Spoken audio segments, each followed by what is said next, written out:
Hello, good evening everybody. कैसे हो आप? आई होप कि आप बहुत अच्छे होंगे। और मैं भी यहाँ पर परमेश्वर की कृपा से, परमात्मा की कृपा से बहुत खुश से हूँ, बहुत खुशी हूँ। और दुआ करता हूँ कि आप भी जहाँ से भी आप मुझे देख रहे हैं, वहाँ पर आप परमेश्वर की कृपा से हमेशा खुश रहें।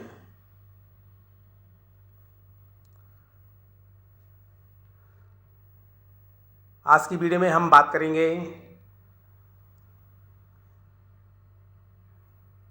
उन क्षणों की जो ज़्यादातर मेरी लाइफ में दुख के क्षण ही रहे हैं। खुशी तो शायद हमने कभी अपनी लाइफ में बहुत कम देखी है। जब भी लाइफ बनी है तो पेचीदा बनी है।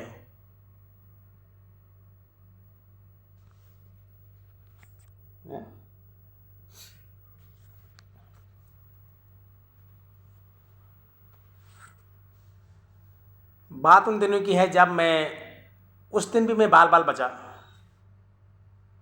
मैंने 2 वीडियो में आपको बताया था कि मैं कैसे मुझे जीवन दान मिला है।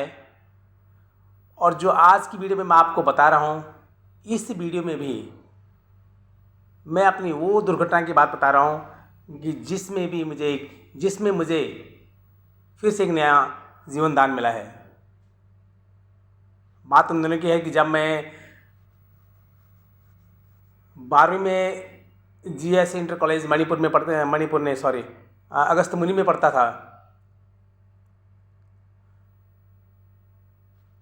तो वो बहुत, जब वो बाढ़ आई थी उससे पहले की बात है। अब तो सारा चेंज हो गया। अब तो पता ही नहीं चलता कि कहाँ पर हमारा रूम था, कहाँ मैं कपड़े धोने गया था, कहाँ से मैं बह गया था, मंदाकिनी नदी में कहाँ से मैं बह गया था। तो सारा ही ढांचा चेंज हो गया है। अब जब भी मैं जाता हूँ तो मुझे तो पहले पुरानी बातें याद करनी होती हैं, आंखें बंद करके। फिर मुझे पता चलता है कि हाँ, मैं यहाँ पर था, अगर यहाँ से फिसला था, यहाँ से ये मंदाकिनी नदी में मैं आगे तक बह गया था।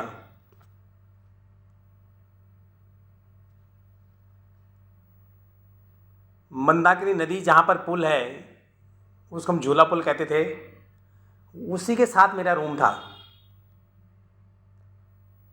तो जब हम तब तो उस ज़माने की, उस दौर की मैं बात कर रहा हूँ, सन 1990 की बात है ये। तब सिर्फ रूम होते थे, कोई बाथरूम नहीं होता था, कोई शौचालय नहीं होता था, कोई कपड़े धोने की कोई सुविधा नहीं होती थी। तो सब कपड़े धोने नदी के किनारे जाते थे। तो मैं भी हर संडे को, मैं क्या, सभी जितने भी हम स्टूडेंट वहाँ रहते थे, हर संडे को हम नीचे नदी के किनारे अपने कपड़े धोया करते थे। जो मेन हमारे जो यूनिफॉर्म के कपड़े होते थे, खाकी के पैंट और स्काई ब्लू की शर्ट होती थी। मे भी नहीं, स्काई ब्लू नहीं, वाइट शर्ट होती थी। 11वीं और 12वीं की वाइट शर्ट और खाकी पैंट हुआ करती थी। तो जैसे मैं साबुन लेके अपने कपड़े धोने नदी के किनारे गया, वो तो शुक्र है कि तब मंदाकिनी का बहाव इतना तेज नहीं था। ये फरवरी मार्च की बात है। तो इन दिनों पे क्या होता है कि उनका जो नदी इतनी अपनी उफान पे नहीं होती है, तो इसलिए मेरा बचाव हो गया। अगर जुलाई अगस्त की बात होती तो वो पानी मुझे अपने साथ लेके पता नहीं कहाँ लेके चला जाता। जैसे मैंने अपने कपड़े धोने शुरू किए, तब ज़माना होता था कि इतना सोशल मीडिया का ज़माना नहीं था। तो ऊपर जो ठीक इसके ऊपर, नदी के ऊपर जो पुल होता था, वहाँ लोग बैठे होते थे, नदी के चारों तरफ जो सौंदर्य है उसको निहारते रहते थे। तो मैं कपड़े धोने लग गया।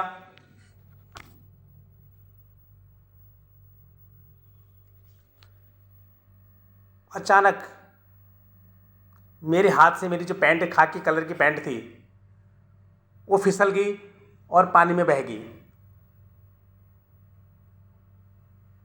जैसे मैंने देखा कि वो मेरी पैंट बाहर नीचे चली गई,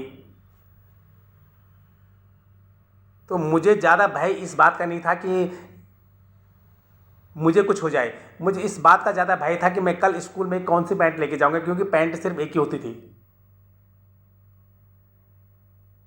और बिना यूनिफॉर्म के हम स्कूल जा नहीं सकते थे।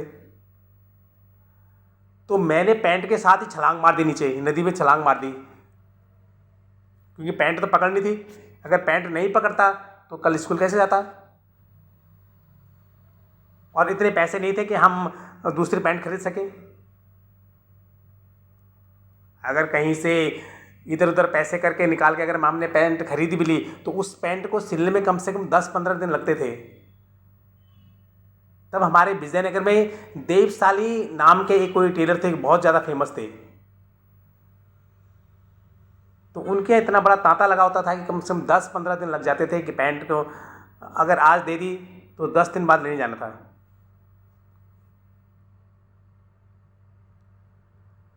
तो मैंने पैंट के साथ ही छलांग मारी नदी में, क्योंकि तब बचपना तो था ही, इतना डर नहीं था कि वो पानी मुझे बहा ले जाएगा। जोशीला था कि टीनेजर था, तब इतना भय नहीं होता था। तो जैसे मैंने छलांग मारी, वो काफ़ी दूर तक मैं भी चला गया, बह गया उसमें। तो तब तक ऊपर जो पुल के ऊपर लोग देख रहे थे, एक जो तैराक, जब मुझे तैरना नहीं आता था, एक तैराकी था, क्योंकि जो जितने भी चाका वगैरह के लोग वहाँ होते थे सबको तैरना आता था, सब स्विमिंग में बड़े माहिर होते थे।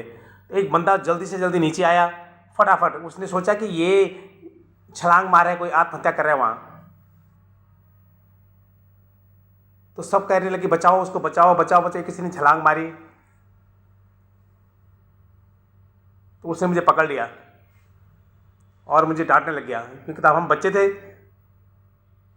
तो उसने सोचा कि शायद अब ये टीचर की डर से या ये कोई घरेलू समस्या के कारण इसमें नदी में छलांग मार रहा है। फिर मैंने उनको समझाया, जो उन्होंने मुझे बचाते, फिर मेरे होश ठिकाने करे, ये मैं क्या कर रहा था है?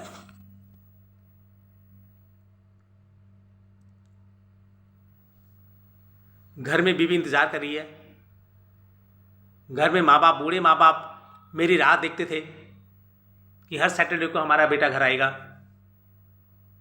उनको नहीं पता था कि मैं वहाँ क्या करने वाला हूँ या मैंने क्या कर लिया था।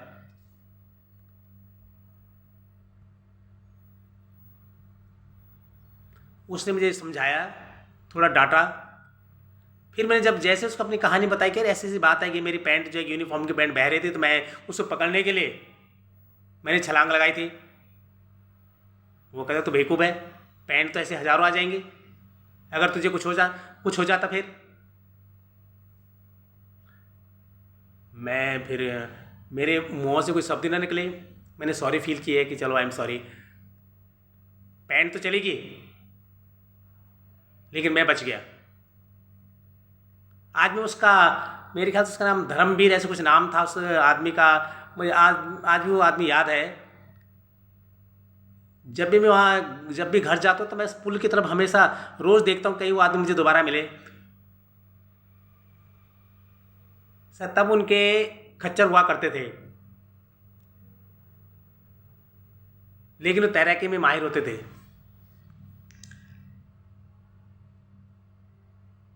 तो शायद हम उसके भाई साहब का चेहरा भी मुझे याद नहीं है, तो वो भी मुझे नहीं, अब नहीं पहचानेंगे, पर वो घड़ी, वो क्षण, वो पल मेरे दिलो दिमाग में हमेशा हमेशा के लिए छपके हैं। जब भी मैं घर जाता हूँ, जब भी मैं वहाँ पर जाता हूँ, तो मुझे वो दिन याद आता है।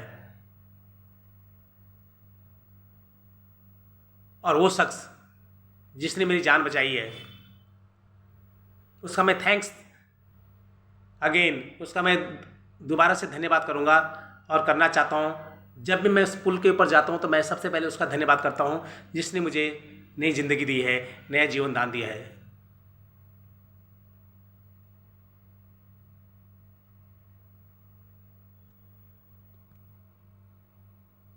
धन्यवाद।